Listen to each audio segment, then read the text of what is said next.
I am the clouds and the lakes. I am the oceans and the rain. I am a river, and I run through everything.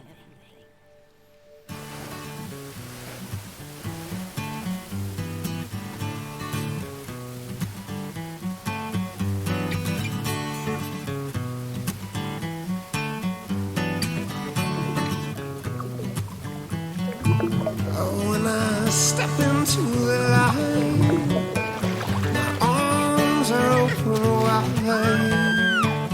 When I step into the light, my eyes searching wildly. Would you not like to be sitting on top of the world with your legs hanging free? Would you not like to be okay, okay, okay? When I'm walking by the water, splish, splash, me and you taking a bath. Oh, when I'm walking by the water, come up through my toes to my ankles, to my head, to my soul, I'm blown away.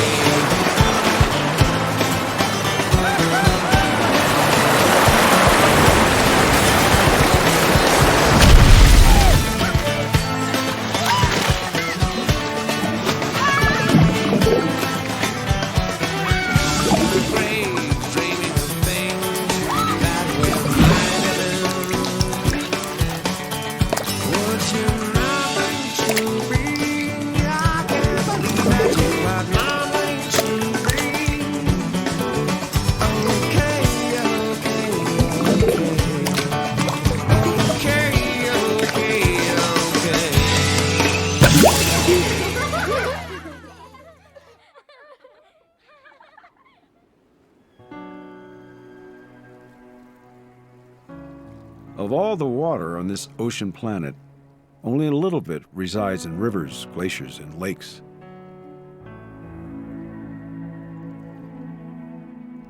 And those fragile treasuries of fresh water are being depleted fast.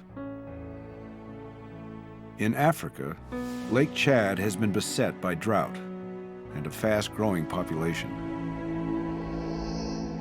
90% of the lake has vanished.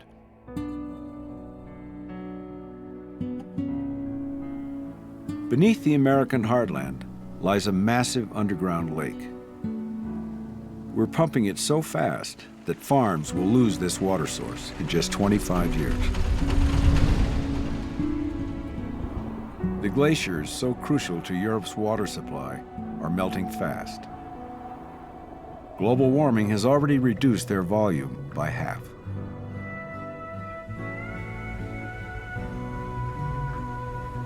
In some places, there's still such an abundance of water, it's hard to believe we're running out. But we are. The growing worldwide water shortage has hit hardest in regions of rapid population growth, like Africa, India, China, and the southwestern United States.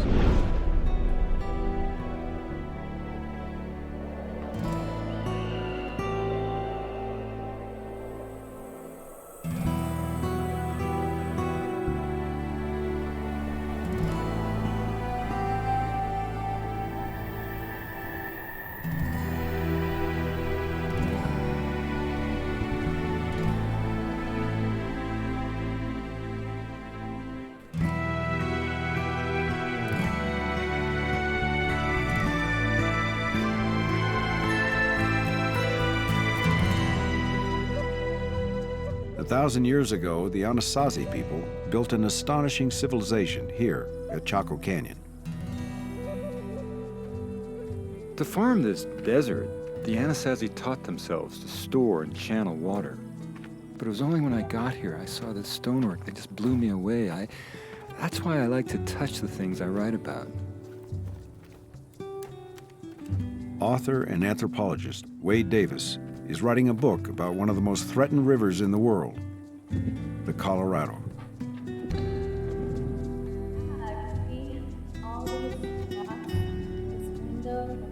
My friend Shana Watahomegi has a Colorado River in her blood. You have to admire the Anasazi. Living here 1,000 years ago, they built their homes in a place without water. But after thriving for 300 years, the Anasazi were hit with a prolonged drought. That's so beautiful. All these rooms would have been filled with dirt and rocks from the fallen walls. So archaeologists would have People began to starve. Wars broke out. Tons and tons of dirt out of those rooms. As the 50-year drought dragged on, everything just turned to dust, and the Anasazi disappeared.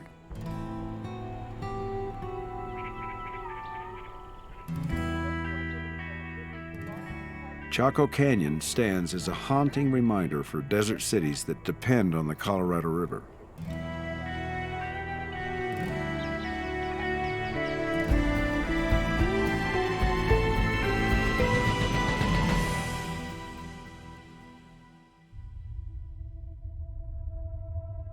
Beginning high in the Rocky Mountains, the Colorado River runs for 1,400 miles. It's the lifeline for 7 western states and Mexico. Today, like most major rivers of the world, the Colorado's in trouble.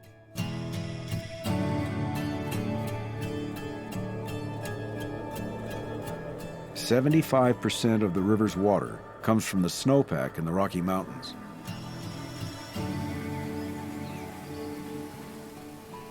But then, this vulnerable river crosses 1,000 miles of scorching desert.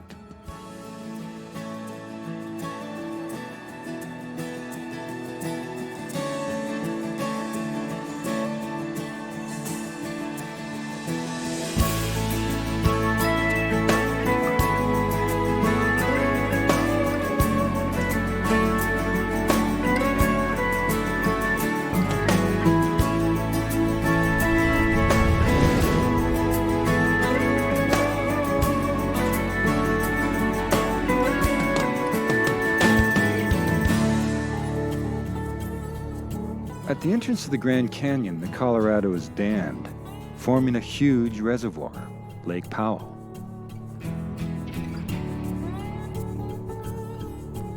Every year at Lake Powell, billions of gallons evaporate in the desert sun. Whenever we mess with nature, there are always some kind of unintended consequences.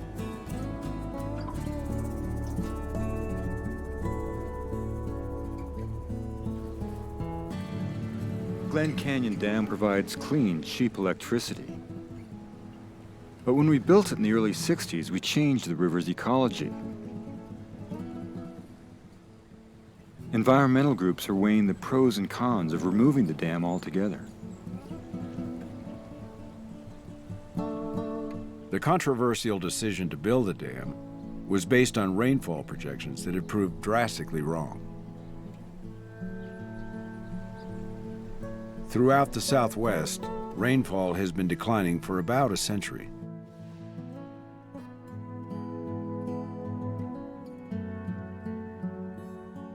most scientists expect the so-called dry spell to get even worse in the coming 100 years. Global warming will only intensify the drought.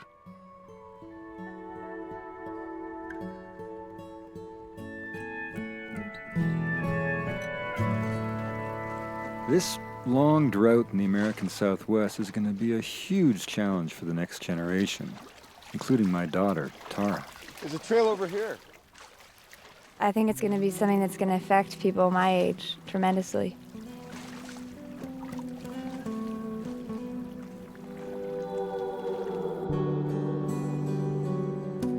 In just 8 years, Lake Powell has lost over half of its volume. It'll probably never be full again. The top of that white band is where the water used to be.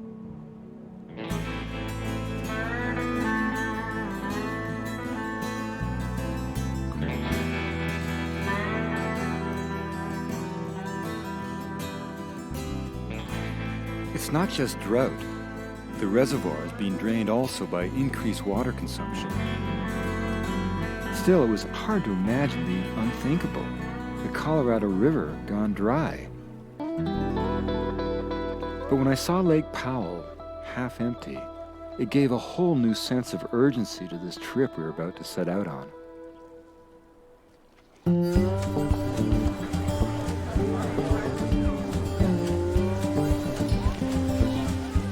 Tara's a bit of a river rat, just like me, and this will probably be our last trip together before she starts college next month.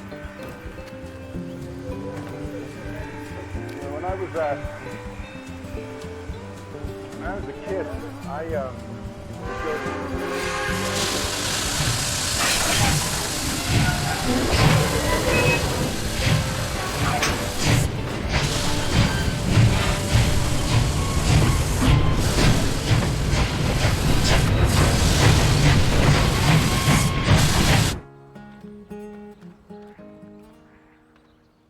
Dad's pretty lucky. His work has taken him to some really amazing rivers.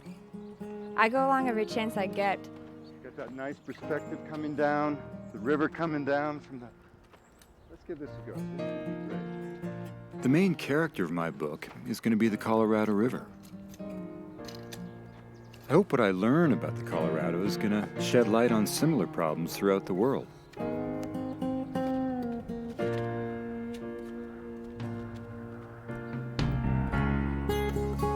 Seismic upheaval began the process of shaping the canyon, but the Colorado River did the rest. The river had the power to cut through rock and form a canyon a mile deep. Until the dam was built, the Colorado was 10 times muddier than the Mississippi. Over millions of years, all that grit worked like sandpaper as abrasive flash floods sculpted the most spectacular canyon in the world, the Grand.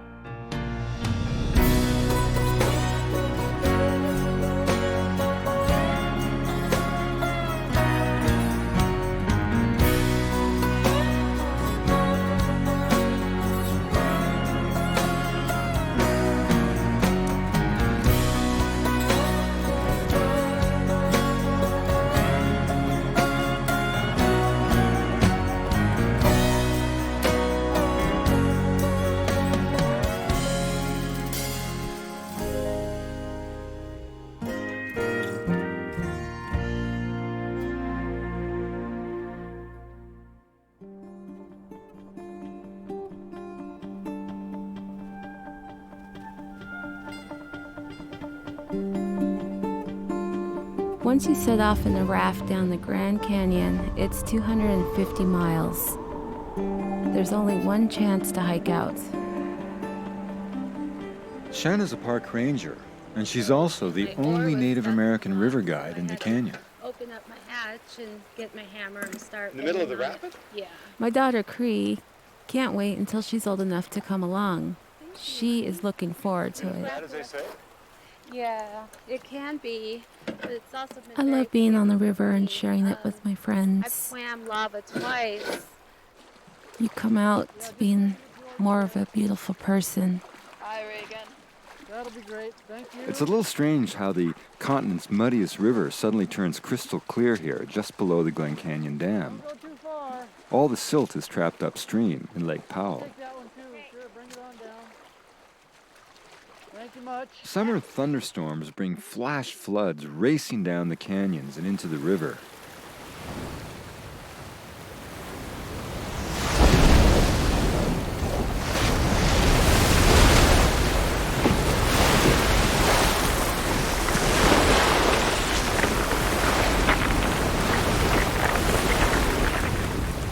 Today, muddy tributaries restore some of the rich brown color that earned the Colorado its name.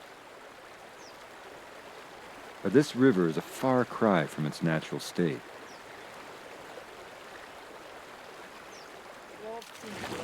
Also joining us is an old friend of mine from my Harvard days, Robert Kennedy Jr., and his daughter, Kik. You're good right here. Stop right here. Perfect.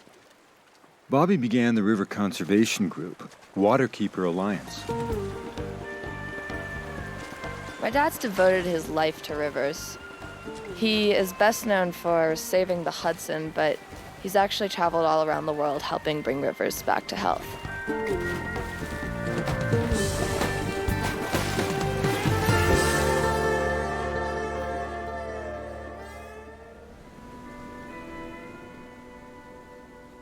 My father loved to take us on whitewater trips when I was young. It was the greatest treat when we got to boat the Colorado River when I was just 12 years old. I only later realized how much I'd learned about our country and its rivers. Oh my God.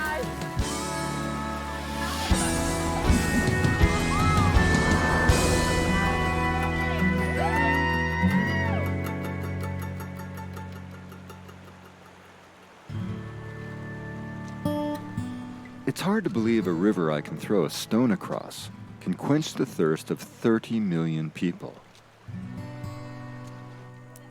I mean, there are only so many buckets in this river.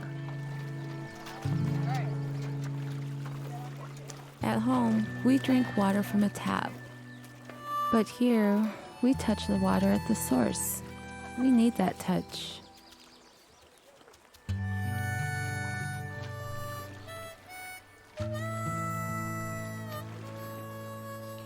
As drought gradually shrivels up this river, you really have to wonder, will Kik and Tara be able to take their kids on a trip like this? I wanted my daughter Tara to experience the river while she still could.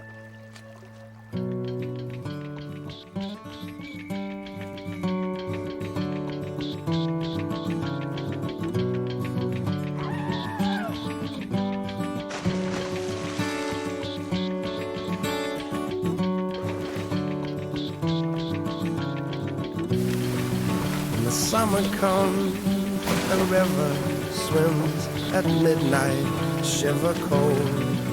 Touch the bottom, you and I, with muddy toes. Stay or leave, I want you not to go, but you should. It was good as good. Go. Shanna speaks in gestures more than words. She let me take the oars on her river. That meant a lot. The water's so strong that it's gonna pull you out here, so you have to keep Are pulling. these are all standing waves just running down Yes. between these falls? Mm-hmm. And these two can flip you.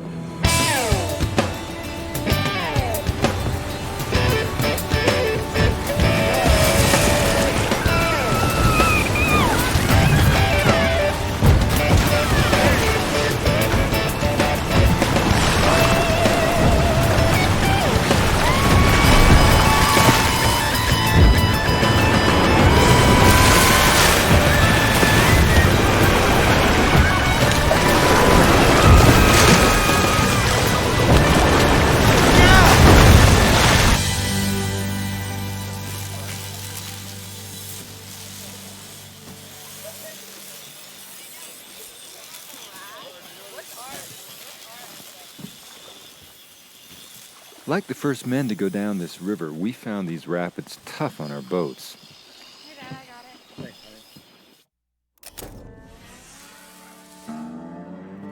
it. The first explorer to descend the entire length of the Grand Canyon was a one-armed Civil War veteran, John Wesley Powell.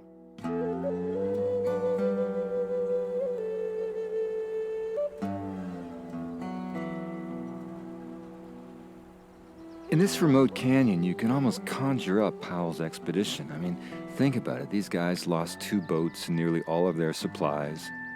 3 of the men mutinied, and they never made it out of the canyon alive.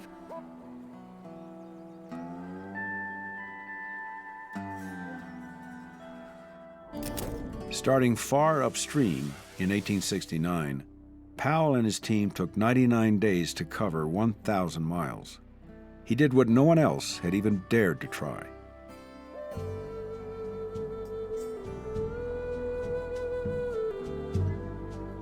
In many ways, Powell was a visionary.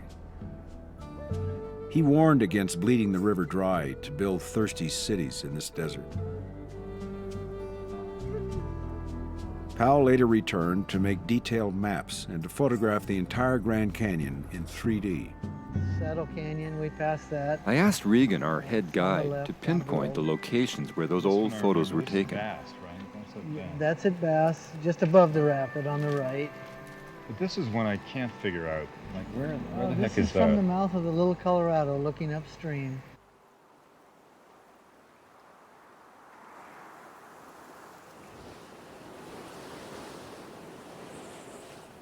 You know, Bobby, I think this is it. To see how the river has changed since Powell was here, Bobby and I searched for the exact spot where the original photograph was taken.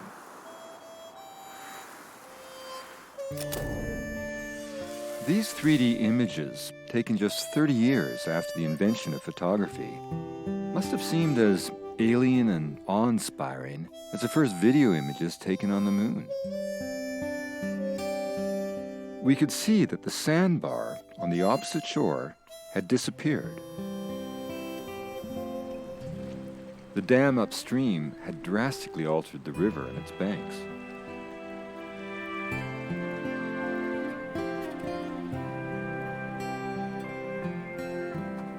All the way downriver, we kept trying to find the spots where these historic photographs had been taken. That flat-sided rock was a tip-off.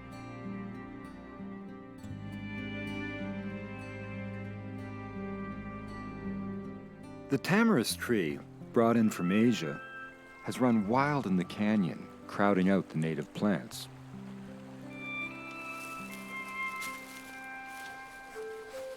Before the dam, the spring floods used to wash away the vegetation every year. But now, to control tamarisk, park rangers like Shanna have to cut it down and poison its roots. Spot here, maybe just up there in the center.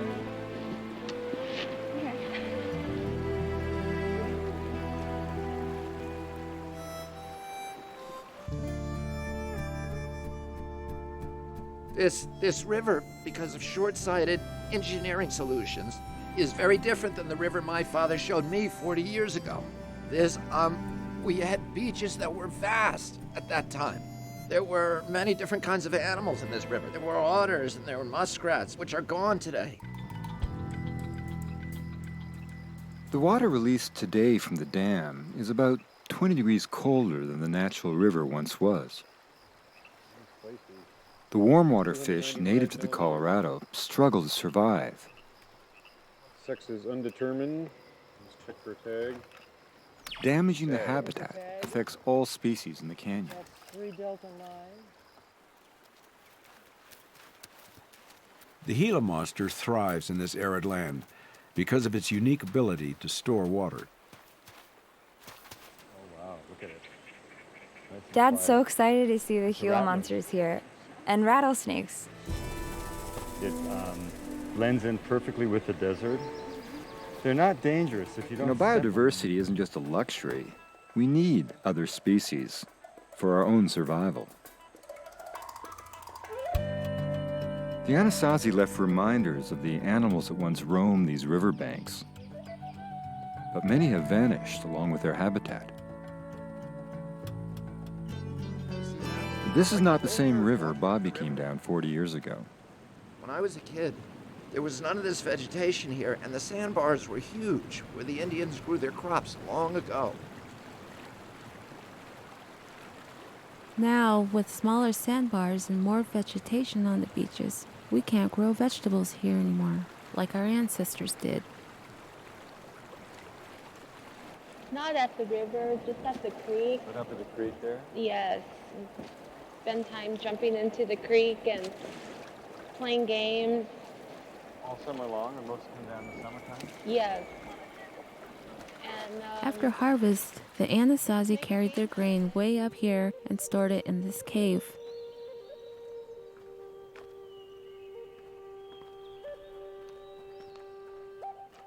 These ancient granaries were abandoned 1,000 years ago.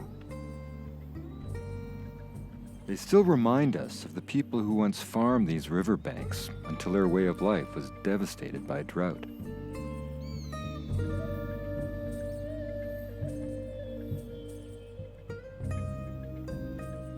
It's easy to forget and start taking these waters for granted.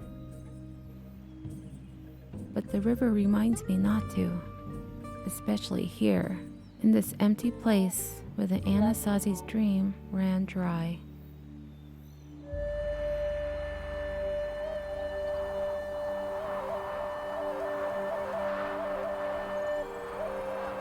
Every day as we went downriver, I kept seeing subtle ways in which the dam had impacted the canyon. But it was still the most hypnotic river trip I'd ever been on.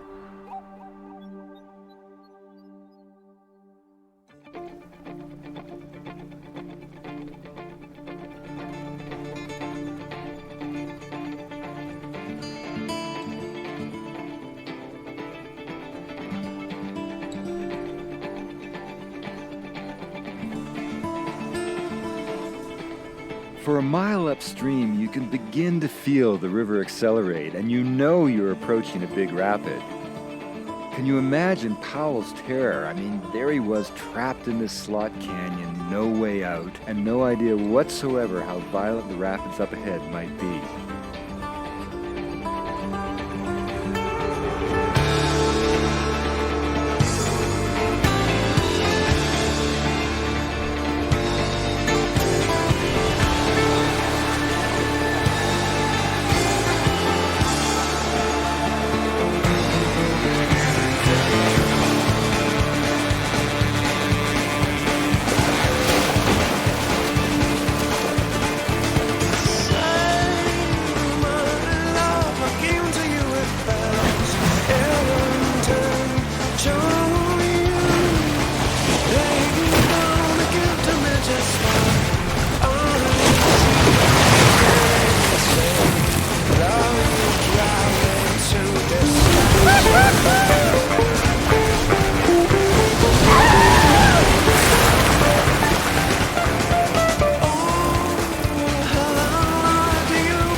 I love my dad, but I'm actually really happy that I learned how to row my own boat.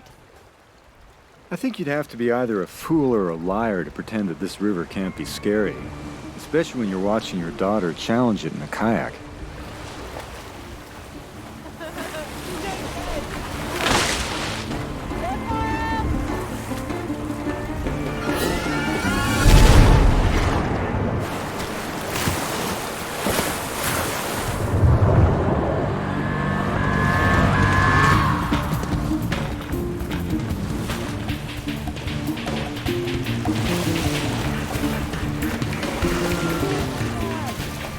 Tara has years of experience on rivers. When she flips upside down in a kayak, she knows how to right herself. But when she went over this time, she really had trouble.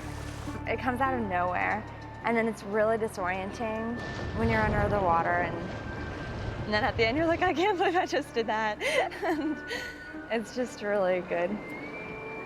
I don't know, it's really fun. But you did this kind of one flip, and then you flipped, and then you came back over there. Yeah, I had no idea what I was doing. Oh, you came out great, though. A river can kill you, but to face those dangers and overcome them, the way Tara just did, I think that builds a character and a certain toughness.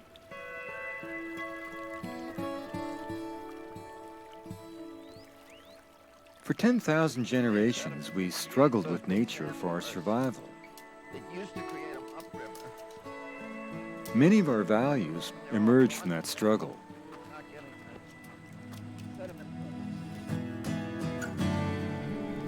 Today, most of us live in cities, but struggling with the river in this remote canyon connects us back to the wild, in a certain way to who we really once were.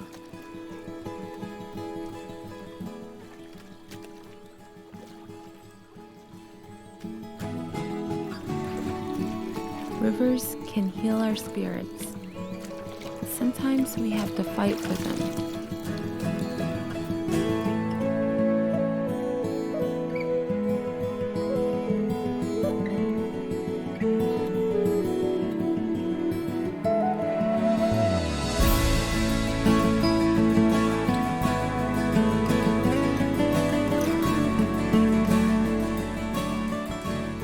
Shanna's tribe is the Havasupai. They've lived in this lush canyon for over 800 years.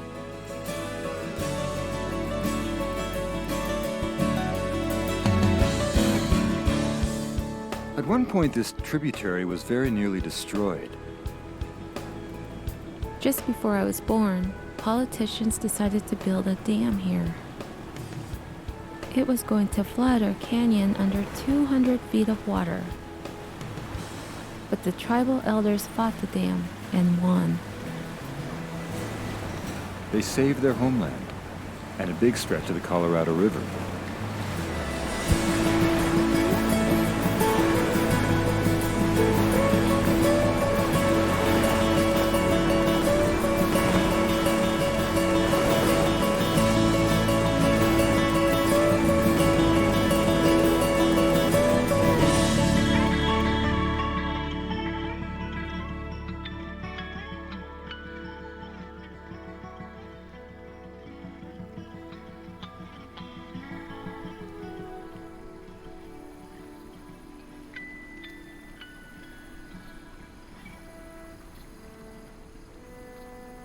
The last night on the river, I didn't sleep much, thinking about what was to come.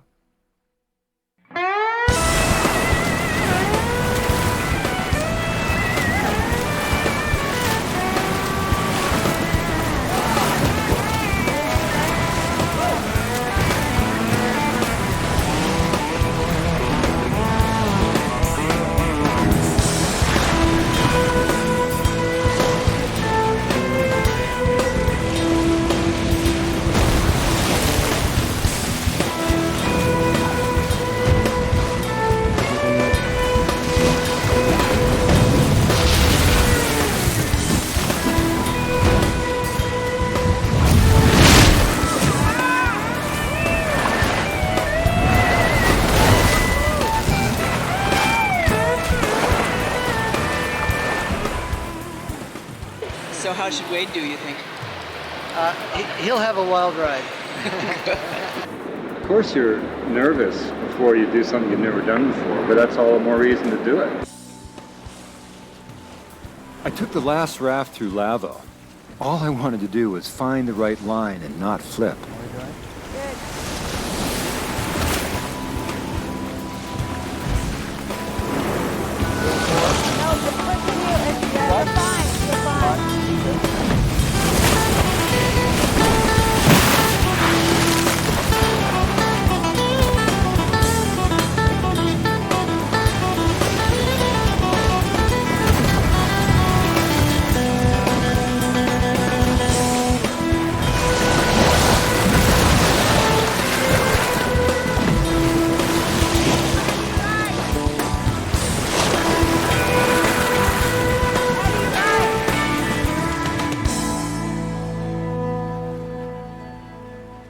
Running lava is a rite of passage.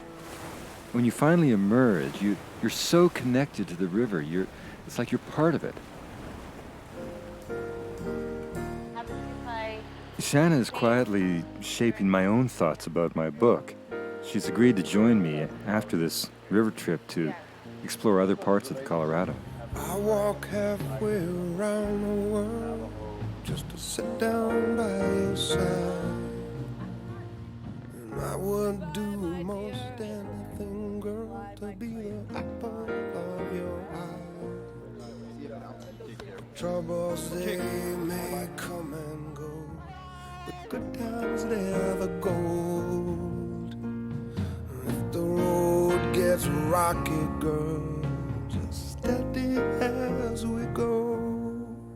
Now the raft trip's behind us, Tara's setting off on a much longer journey. But I was so grateful that before she went off to college, she had a chance to know this great river. We may have changed the shape of the Colorado, but we haven't diminished its ability to shape us. When the storm comes, please shelter me. I don't say a word, and you know exactly what I mean. In the darkest times, you shine on me. Set me free.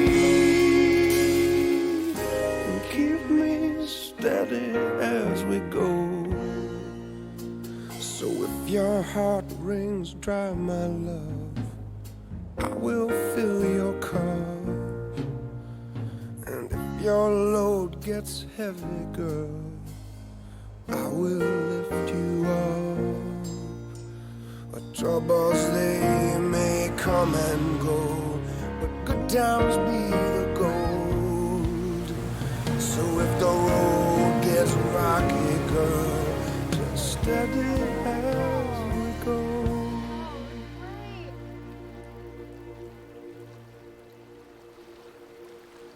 To really see the river, you have to look beyond these canyon walls. The Colorado may look healthy here, but below the Grand Canyon, the river is sick and dying.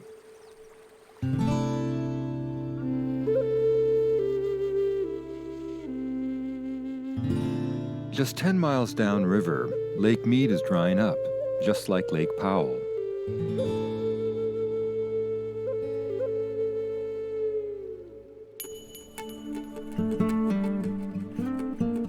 Formed by the Hoover Dam, Lake Mead is the main water source for Las Vegas. But nearly 80% of the Colorado's water is used for growing crops.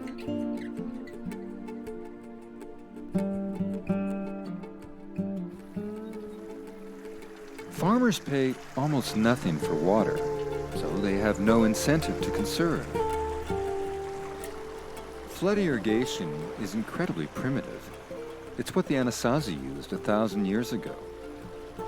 Today, there are far more efficient ways to irrigate a field. We make choices whenever we grow crops or build cities.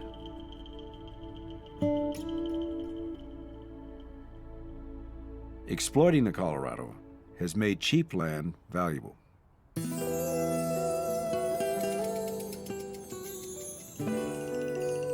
Lake Mead allows the desert to bloom. Las Vegas and other cities are spreading like tamarisk, but there's just not enough water to sustain this growth.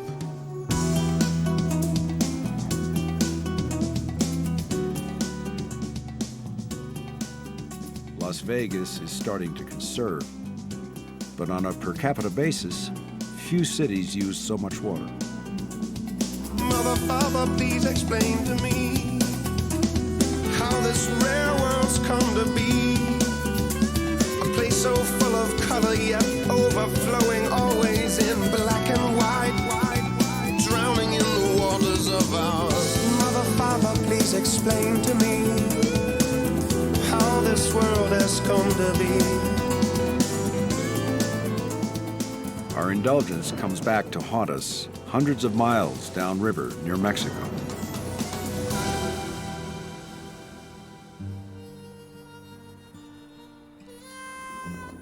"50 years ago, this bridge spanned a river 200 yards wide, but not anymore. Only 8% of the river's water even reaches Mexico. These Mexican fishermen once lived on a wide, rushing river.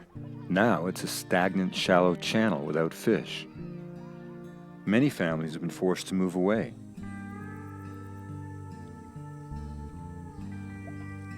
As the river approaches its delta, it runs bone dry. The Colorado will never flow to the sea again. But some of the river's greatness remains, waiting to be nursed back to health.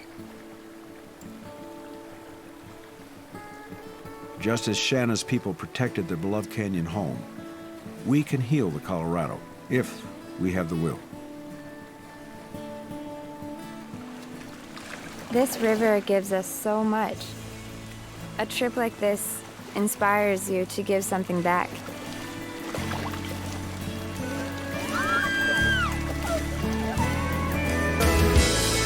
The space between what's wrong and right is where you'll find me hiding, waiting for you. The space between your heart and mine is the space filled with time. Space between. I am the river and the ocean. I am every rain-filled cloud. I am water, and I make this world whole.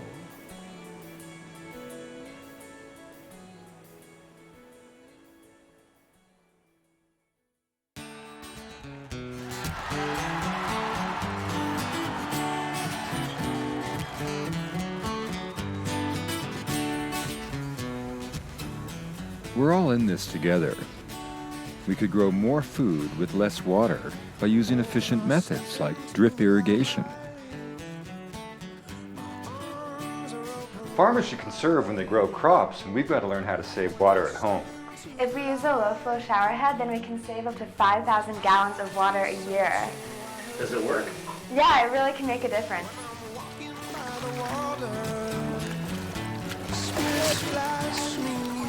If you use a hose with an on and off nozzle when you're washing your car, you can save 6,000 to 7,000 gallons of water every year.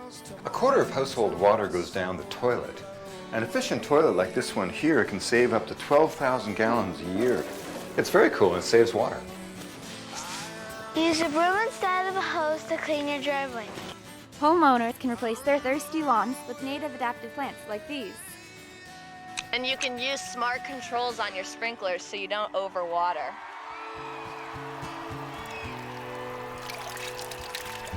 In some places, the water shortage is catastrophic.